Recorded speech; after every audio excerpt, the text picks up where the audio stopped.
Rasulullah membisikkan sesuatu, la karba ala abika ba'da hadzal yaum. Sudah wahai Fatimah, jangan terlalu banyak nangis, jangan sedih. Sesungguhnya kesulitan yang dirasakan oleh ayahmu tinggal hari ini saja, besok tidak ada lagi. Jadi akhirnya apa? Di situ kita memahami apa? Oh, ternyata di situlah kita paham semua kesulitan hidup itu, maka sesungguhnya semua kesulitan hidup ketika ada kematian. A'udzu billahi minasy syaithanir rajim. Bismillahirrahmanirrahim. Nah, kalau orang sedang mendapatkan kesempitan, maka kesempitan yang dia rasakan ketika dia mendapati ada mati, maka dia bisa tenang, dia bisa dialog dengan hatinya dan jiwanya. Alah, berapa lama sih saya akan mendapatkan ujian ini? Paling-paling sampai mati. Makanya Pak Allah itu ketika perintahkan kita tidak pernah lama. Allah cuma perintahkan bapak dan saya taat itu sampai mati. Nah, kalau matinya besok ya sampai besok, selesai. Kalau kemudian sampai kemudian pekan depan ya cuma sampai pekan depan. Tidak pernah Allah perintahkan kita untuk kemudian taat itu kekal lama-lamanya, tidak ada, cuma sampai mati saja. Makanya ujian yang pasti kita rasakan, maka sesungguhnya itu akan ditebus ketika kita mengingat mati. Sesungguhnya apa? Seberat-beratnya kita hidup ketika kita mendapatkan ujian, maka dengan mati semua ujian hidup itu akan selesai.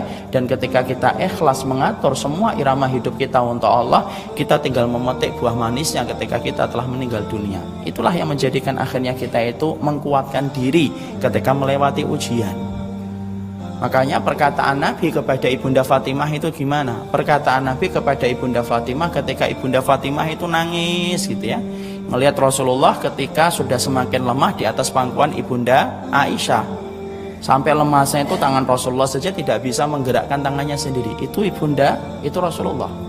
Sampai Nabi tidak bisa menggerakkan tangannya sendiri, sampai Ibunda Aisyah yang narik tangannya Rasulullah membacakan Al-Ikhlas, Al-Falaq dan An-Nas. Tapi salah satu di antara yang diucapkan oleh Rasulullah kepada telinganya Ibunda Fatimah itu apa? Ketika Ibunda Fatimah itu menangis sampai terseduh-seduh, Rasulullah membisikkan sesuatu, la karba ala abika ba'da hadzal yaum. Sudah wahai Fatimah, jangan terlalu banyak nangis, jangan sedih. Sesungguhnya kesulitan yang dirasakan oleh ayahmu tinggal hari ini saja, besok tidak ada lagi. Jadi akhirnya apa? Di situ kita memahami apa? Oh, ternyata di situlah kita paham semua kesulitan hidup itu, maka sesungguhnya semua kesulitan hidup ketika ada kematian, maka sesungguhnya kematian menjadi pemutus dari semua kesulitan yang pernah kita rasakan. Tinggal bagaimana kita memetik buah manisnya ketika kita meninggal dunia. Makanya orang yang ingat mati ketika banyak dia mendapatkan ujian apapun itu Pak. Ada yang diuji dengan istri, ada yang diuji dengan bapak, ada yang diuji dengan anak, ada yang diuji dengan lingkungan, ada yang diuji dengan dihujatnya manusia. Lah biarin itu. Wong kita punya Allah yang maha penghitung, kok kita meributkan apa yang diomongin orang. Nggak usah. Balas Ustaz, nggak usah. Kasih keterangan 1 kali 2 kali selesai. Setelah itu apa? Ingat, nanti kalau mati pun akan selesai. Maka kalau kemudian orang mengingat itu, maka akan menciptakan apa? Kelapangan, hatinya akan lapang. Kenapa? Karena dia tahu bahwasanya beban yang dia rasakan tidaklah bersifat abadi, tapi beban itu hanyalah bersifat sementara. Apalagi ada salah satu hadis yang sangat membuat saya itu senang sekali dengan hadis ini. Ada hadis yang diriwayatkan dari jalurnya Muslim, yaitu ketika peristiwa di Padang Mahsyar. Di Padang Mahsyar itu banyak peristiwa Pak. Nanti di tengah-tengah ada itu peristiwa-peristiwa di Padang Mahsyar apa saja. Di tengah-tengah kitab ini ada. Ya kira-kira 3 kali Ramadan lagi kita bahas. Ada di sini. Maka kemudian salah satu di antara peristiwa di Padang Mahsyar itu adalah orang-orang itu ada yang dipanggil oleh Allah. Ada orang 2 yang dipanggil oleh Allah. Ya, ada 2 orang yang dipanggil oleh Allah. Yang satu penduduk surga, yang satu adalah penduduk neraka. Yu'ta bi'an'ami min ahlil jannah, yu'ta bi'an'ami min dunya min ahlil jannah. Ada orang yang paling nikmat betul hidupnya, tetapi dia itu adalah penduduk neraka. Dan yang kedua, bi'asyaddan nasi balaan min ahlil jannah. Orang yang kedua adalah orang yang paling sedih hidupnya tetapi dia penduduknya surga. Dipanggil itu tek, dua-duanya di hadapan seluruh penduduk mahsyar. Kita tahu ya, penduduk mahsyar itu berapa tahun orang itu akan berdiri di padang mahsyar. Orang itu akan diberdirikan di padang mahsyar itu dalam jangka waktu 40 tahun menurut ukuran dan menurut hitungan akhirat. Syakhisatan absaruhum ila sama, dalam keadaan kepalanya itu menengadahkan kepalanya ke atas gini nanti 40 tahun dalam riwayat Muslim. Maka banyak kejadian yang terjadi ketika dalam kondisi semacam itu. Maka salah satunya adalah dua orang yang dipanggil oleh Allah, yang satu penduduk surga, yang satu penduduk neraka ya. Kemudian dipanggil oleh Allah Subhanahu wa ta'ala. Yang pertama kali yang akan Allah perlihatkan adalah orang yang paling nikmat hidupnya. Orang yang paling nikmat hidupnya tetapi dia penduduk neraka. Kemudian Allah ambil dia karena dia penduduk neraka dan akan kekal di dalam neraka. Fayasbagu finnari sabghah. Maka dimasukkan dia ke dalam neraka satu celupan saja. Satu celup itu tek, naik lagi. Netes itu namanya satu celup. Maka kemudian orang itu adalah orang yang paling nikmat hidupnya. Tidak ada yang mengalahkan nikmatnya hidup kecuali dia yang paling nikmat hidupnya. Artinya jarang sakit, jarang susah, jarang pegel, jarang letih, ibaratnya gitu. Tapi dia penduduk neraka, kekal di dalamnya. Maka Allah ingin perlihatkan, Allah ingin memperlihatkan gambaran surga dan gambaran neraka kepada setiap orang di padang mahsyar atas apa yang akan mereka rasakan sebentar lagi, supaya orang yang beriman tenang, supaya orang yang kafir dan orang yang selalu menentang Allah ketika di dunia semakin gelisah ketika melihat itu. Itu salah satu yang disampaikan oleh Imam Nawawi. Maka diambil kemudian orang itu, orang yang paling nikmat hidupnya, dimasukkan ia ke dalam neraka satu celupan saja, lalu diangkat oleh Allah, didudukkan, dialog terjadi antara ia dengan Allah di hadapan seluruh makhluk yang dikumpulkan di padang mahsyar. Allah bertanya, sesungguhnya kamu adalah orang yang paling nikmat hidupnya ketika hidup di dunia, tetapi kamu adalah calon penduduk neraka. Dan aku telah celupkan engkau di neraka satu celupan saja, padahal nanti engkau kekal di dalamnya. Hal mararta min na'imin qattun. Terakhirnya pertanyaan hisab itu ditutup oleh Allah. Apakah kamu masih merasakan sisa-sisa kenikmatan hidupmu dulu ketika kamu bermaksiat dan kufur kepada perintahku? Perhatikan jawaban dari orang ini. Orang ini lalu berkata, ma marartu min na'imin qattun. Ya Allah, aku tidak merasakan arti dari sebuah kenikmatan sedikit pun ya Allah. Karena apa? Semua yang aku rasakan adalah kepedihan dan kesedihan. Artinya apa Pak? Satu celup di neraka menghapuskan jutaan kenikmatan yang pernah dia rasakan ketika dia hidup. Jutaan kenikmatan hilang seketika dengan satu celupan ketika dia berada di dalam neraka.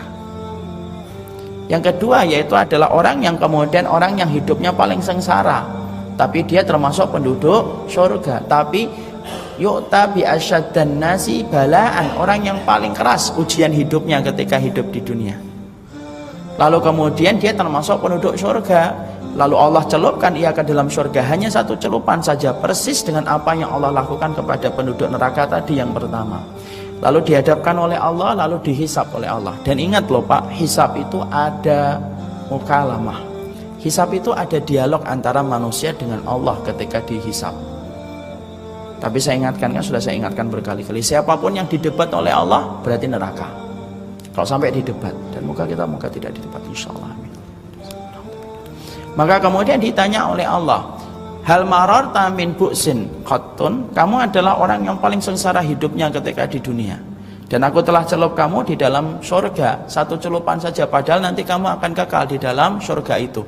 Hal mararta min bu'sin, masih tersisa nggak rasa sakit perih yang kamu rasakan ketika dulu hidup di dunia, taat kepadaku, menjalankan akidah begitu berat, sunnah begitu sulit, mungkin kamu dihujat, mungkin kamu dimusuhi, mungkin kamu dikejar, mungkin kamu dibunuh, masih merasakan itu?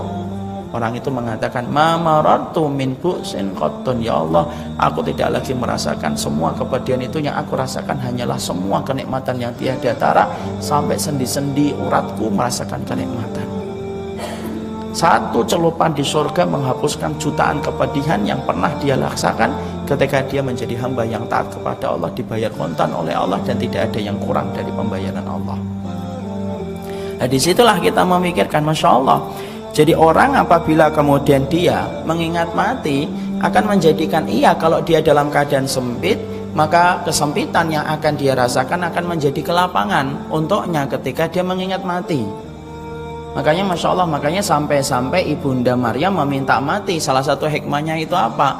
Karena sesungguhnya dia ingin bertemu lagi dengan amalnya yang telah beliau lakukan ketika bersabar mendapatkan ujian dari Allah. Itulah yang menjadikan akhirnya kita paham kenapa sih dalam Islam itu mengingat mati itu justru ada sesuatu yang sangat unik. Orang yang mengingat mati hatinya hidup, dan orang yang mengingat hidup hatinya mati. Ya kan? Orang yang ingat mati, Pak, hatinya hidup. Hati hidup itu apa? Hati yang mudah merespon setiap kebenaran, mudah merespon setiap kebaikan. Orang kalau sudah ingat mati itu selalu yang direspon itu adalah kebaikan. Cepat dia akan merespon setiap kebaikan. Kenapa? Hatinya sudah terkait dengan kematian. Ingat dia menjadi sabar, dia menjadi orang yang teguh, kokoh dengan ujian. Kenapa? Karena dia mendapatkan pelajaran kematian itu ada kehidupan. Makanya kemarin saya berikan judul ada hidup dalam mati, itu kayak gitu. Ya, makanya orang yang kemudian mengingat mati terus dia itu akan hidup. Lihat saja orang-orang yang merasa mati itu pasti akan mudah beribadah. Tanya sama orang yang berjihad di pinggir-pinggir perbatasan kaum muslimin ketika kawasan mereka sedang didolimi.